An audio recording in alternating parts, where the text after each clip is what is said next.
Bonjour et bienvenue sur la chaîne des explorations du dimanche, j'espère que vous allez bien. On se retrouve en tout cas à la fin de la vidéo comme d'habitude. N'oubliez pas les petits pouces, les abonnements, les commentaires. Aujourd'hui on visite c'est une usine abandonnée. Vous allez voir une usine de bougies, encore tout. C'est assez impressionnant et elle est vieille. Donc vous allez voir, restez bien jusqu'à la fin en tout cas parce que vous aurez une petite surprise.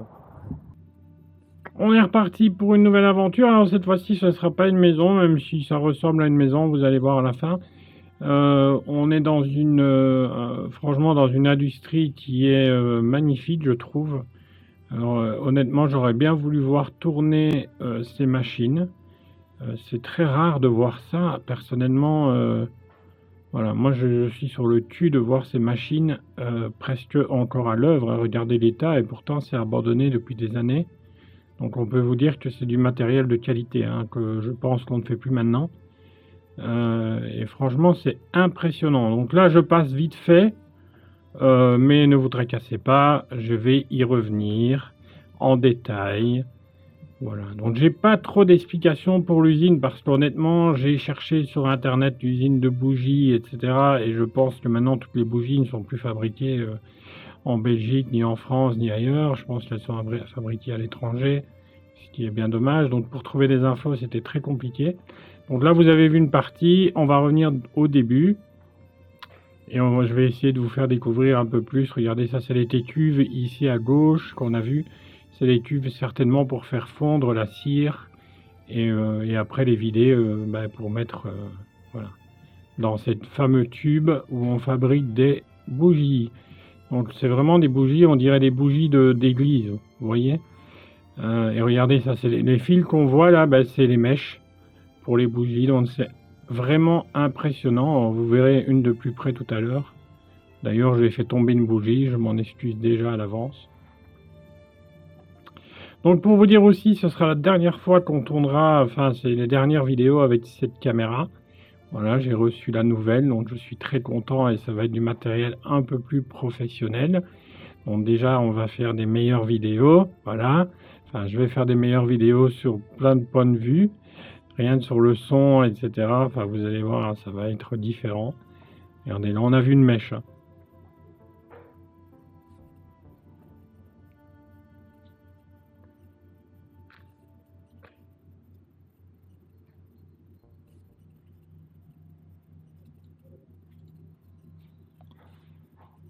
Vous voyez, comme quoi, je ne sais pas combien de bougies fabriquées par jour ou par fournée. Je pense que c'était au moins une centaine. Enfin, c'est assez impressionnant. Et regardez, le bâtiment est en train de se laisser aller, hein, ce qui est vraiment triste. Hein. Donc, en fait, il faut vous dire que le lieu est abandonné, mais tout autour du lieu, c'est des nouveaux bâtiments qui viennent d'être construits. Donc, c'est un petit peu bizarre quand on arrive dans le lieu, parce que le lieu, la porte est grande ouverte. Donc tous les voisins peuvent venir visiter, etc. Et vous allez voir une surprise à la fin de la vidéo. On est tombé sur un couple et un mannequin qui posait pour la dame. Donc c'est assez impressionnant. On n'a pas trouvé les photos sur Internet, c'est bien dommage, sinon je vous les aurais montrées. Mais on n'a rien trouvé sur la fille en question. Et c'est dommage parce que honnêtement c'était très beau à voir. Je n'ai pas pu filmer comme il faut parce que, si vous savez, il faut quand même être discret, on ne va pas déranger les gens. Mais regardez, j'ai fait tomber la bougie, mais Coco l'a ramassée. Et Coco en fait une photo avec la mèche. C'est assez impressionnant de voir la mèche. Hein. Comment on construit les bougies. Franchement, j'ai jamais pensé à ça. Et c'est vrai que quand on voit des machines de l'époque, je ne sais pas de quelle époque elle date par contre, si vous savez. Si vous avez des connaissances qui ont travaillé dans les bougies, pourquoi pas. Dites-le nous en commentaire, parce que franchement, on est super intéressé d'avoir cette info. Regardez, hein, il y a vraiment du matos de qualité, et malheureusement, c'est en train de pourrir là-bas. Hein. Donc, je pense que je ne sais pas combien pèse une machine, mais ça doit peser quand même quelques kilos. Hein. Ouais, quelques centaines de kilos même. Parce que c'est de la fonte, hein, c'est vraiment costaud. Hein. Et là, on va passer dans les pièces qui sont à côté. Donc là, on voit une espèce de moteur. Alors, je sais pas du tout pourquoi c'est. Est-ce que c'est pour la chaudière ou je sais pas. C'est assez bizarre. Mais bon, ça date quand même d'une époque. Ici, on va essayer de monter à l'étage. Mais je me dis, bon, on ira à la fin. Hein, parce qu'on va quand même profiter du reste avant. Donc on essayera de monter à l'étage, mais honnêtement, je vous le dis direct, c'est malheureusement pas possible. Voilà, le sol se les allait. Alors je sais pas à quoi ça sert les cuves ici à gauche, vous savez, les trucs. Est-ce que c'est pour refroidir les bougies, les couper? Je sais pas du tout. C'est bizarre. Ici, c'était certainement pour chauffer. Aussi de la cire, et là aussi, regardez. C'est quand même dingue de tomber sur un truc comme ça où c'est resté. C'est quand même de l'industrie, vous voyez, qui date certainement de 20, 30 ans. Regardez, ils sont même en train de faire des rénovations au-dessus, donc c'est assez étrange. Mais comme je vous dis, l'étage était un peu trop risqué pour prendre le risque de chuter ou de se faire mal. Donc on a préféré ne pas y aller. Et regardez, ça, je pense que c'était les calibres des bougies. Alors c'est assez surprenant. Une taille de 0, puis 1, 2, 2,5, je ne sais pas. Voilà. Enfin, en tout cas, si vous avez travaillé dans une usine de bougies, c'est super intéressant de savoir ça, parce que on n'est pas au courant de tout, hein, malheureusement. Mais bon, voilà, ça nous intéresse vraiment d'avoir des infos là-dessus.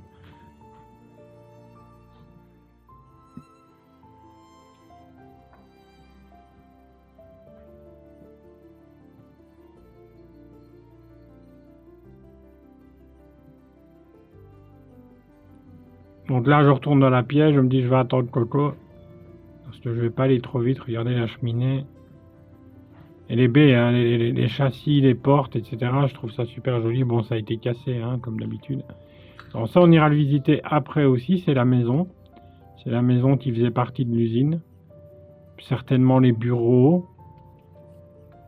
Il y a toujours une partie, vous savez, bureau, une partie pour faire les factures, la comptabilité, le secrétariat.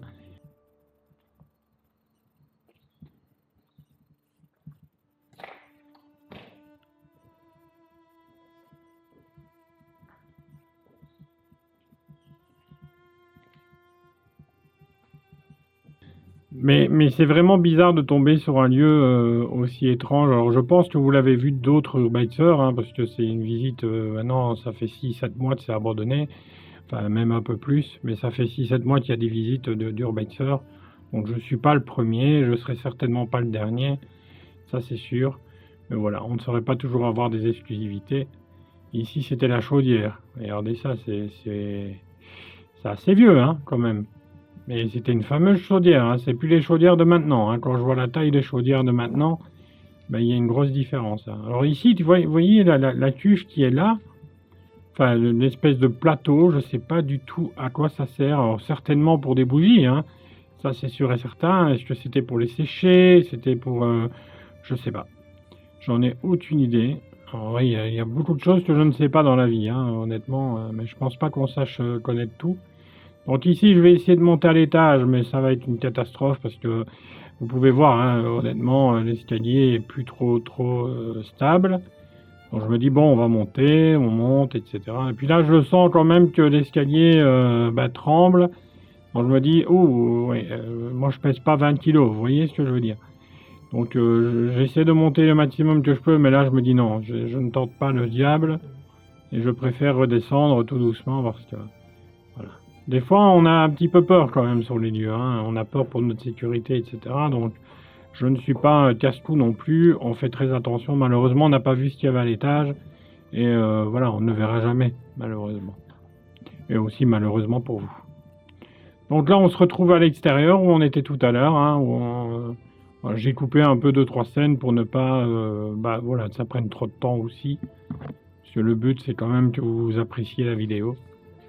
D'ailleurs, on va changer encore, enfin, je vais changer plein de choses dans les vidéos, vous allez voir. Il y aura une nouvelle intro encore, etc. Enfin, je vais m'améliorer à chaque vidéo. Déjà du matériel plus professionnel, donc ce qui veut dire que la qualité sera meilleure. Vous n'allez plus entendre le bruit du micro derrière, qui est des fois insoutenable. En tout cas, moi, quand j'écoute avec le casque, ben, ça fait des petites vibrations, etc. Ça, c'est fini aussi, parce que j'aurai carrément le micro intégré sur moi, donc vous allez entendre directement ce que je dis sur place et aussi entendre l'atmosphère sur le côté. Alors, regardez, on voyait un espèce de rituel à l'intérieur de la maison. Oui, je parle beaucoup, hein, je sais. Il y a des gens qui me le reprochent que je parle beaucoup, mais j'aime communiquer avec vous. Donc voilà. Et puis voilà, c'est ma façon de faire de l'urbex. Vous voyez, il y a des gens qui sont là. Et en fait, c'est un photographe qui est en train de faire poser un mannequin. Franchement, la tenue, on est tombé sur le cul avec Coco parce qu'elle est magnifique. Et le modèle était magnifique aussi, donc. Mais je l'ai pas trop filmé parce que, ben voilà, j'ai pas envie de.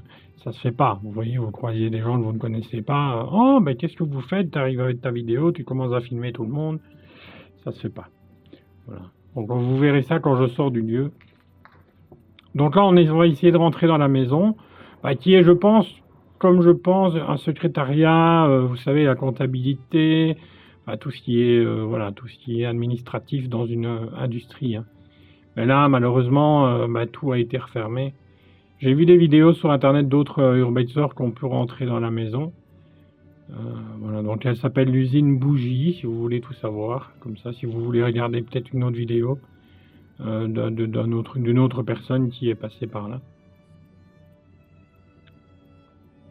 Mais c'est vraiment toujours impressionnant de découvrir, regardez où les arbres sont en train de repousser, la nature reprend toujours le dessus, etc.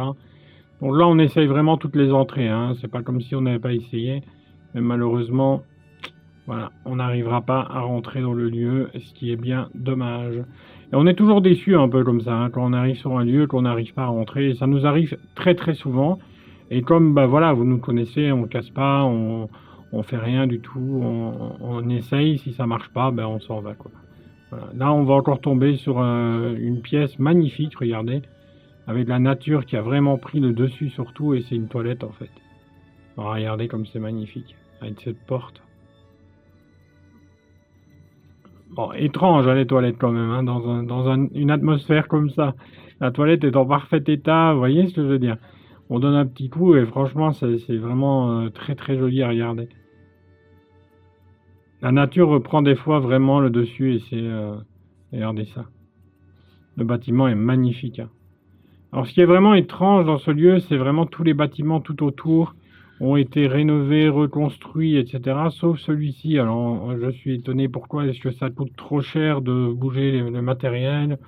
Je sais pas. En tout cas, c'est triste d'un côté, mais pour nous, on est très content parce que, ben voilà, on a un lieu qui est magique.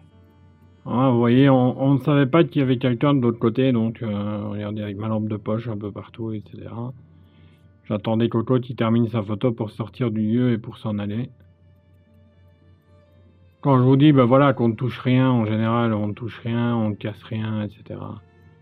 Et là, Coco qui me dit, il y a quelqu'un de l'autre côté qui fait des photos. Donc on est passé, regardez ici le modèle, hein, sur la gauche. C'est impressionnant. Hein. Bon voilà, après j'ai pas filmé son visage, donc je vais pas la déranger non plus. Mais c'est super rare de croiser des gens en urbex qui font des photos comme ça. Donc c'est... Regardez, même Coco avait des yeux, vous voyez, un peu magiques du lieu. Et puis on en a discuté après, et franchement, c'était un plaisir.